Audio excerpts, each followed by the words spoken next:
Yeka. Komuri sei? Timushe. Aiwa, boko makazonobvunza chimoko zita. Ndakachibvunza.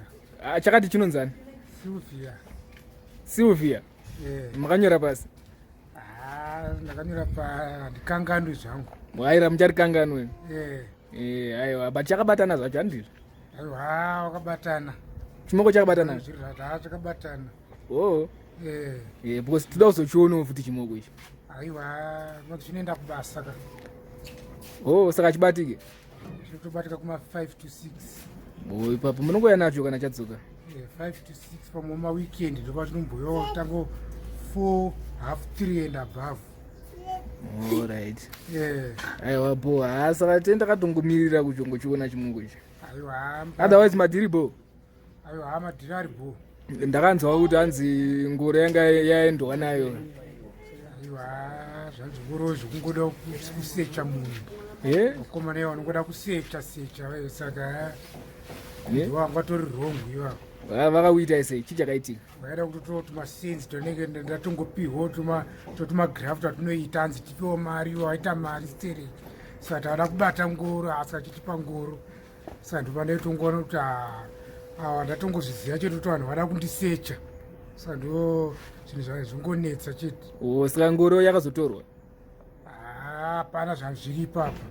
Vanhu chete vaingoda chete kanhikirikina kuti ndoape mari yekuti hanzi ndinhikirikine. Saka but iwo wakatonyora kaunza wabudisa mari? Ndakazongoti handichada zvekutaura navo. Wabudisa mari? Vandazongowandikire vandati kubvira nhasi chibva mangoregera kutaura nemi. But kana waomerwa futi vanouya? Aiwa, ipapo panonetsa tinoona pekutangira. Because zvinhu zvakaita fanikiso handikini hachatodoro kuzvinzwa. Wakutotadza kutofamba mumaraidi kandi? Aiwa, kufamba ndofamba. Hausi kutya? Wamiri handofamba kwapa ndikufamba si. But wakasangana nawo unongoyo hana inorova? Aiwa, handina chinhu. Ingatorove ndine chinhu kutoti ndakaita zvandakaita izvi. Hapana, totongozapira kuti ndifambe ndisungunuke kwete kufunga izvozvo. Aiwa, iri bhombo mabhini. Ndangoziva hangu kuti makazozvifambisa sei panyaya yacho iyo. Aiwa, hapana zvazviri ipapo. Nhasi makarova nice jini, makaona po jini. Aiwa. Ndakatenga zvedu kare. Zvinhu zvingorimo. But paChristmas tikuexpecta kuona makarova smart rakaipa. Aiwa, zvinokudzwa. Makagadzirira handiti? Aiwa, obvious ndiri takagadzirira.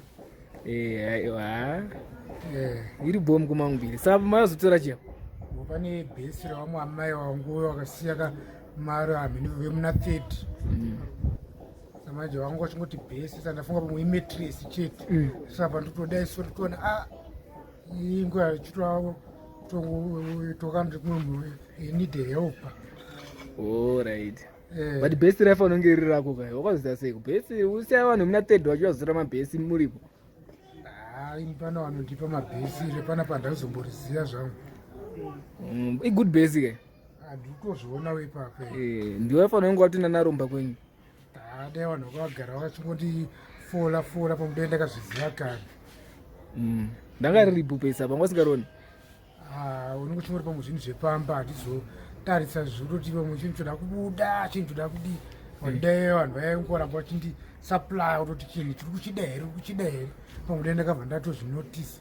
Aiwa, chinhu hachina munhu ichi. Ndizvozvo.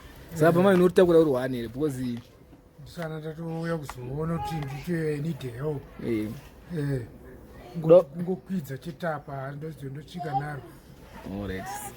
Saka uchizonzi uri kuita mari ka because vanhu vachikuona chinyanya stereki handiti? Aiwa, rege riri ngorowo laki rangu nguva iyoyo. Because vanhu vacho havasi kumira handikuvaziva. Aiwa, ava tagara tinovaziva.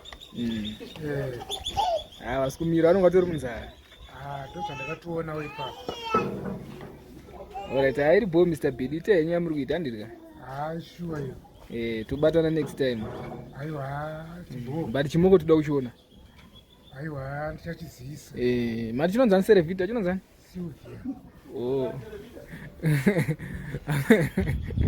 Kwete Serevita, hachinzi Serevita. Aiwa, Sylvia. Alright. Aiwa bo, zviriko mukoma wangu. Alright, chai muri kuita? Aiwa, bo.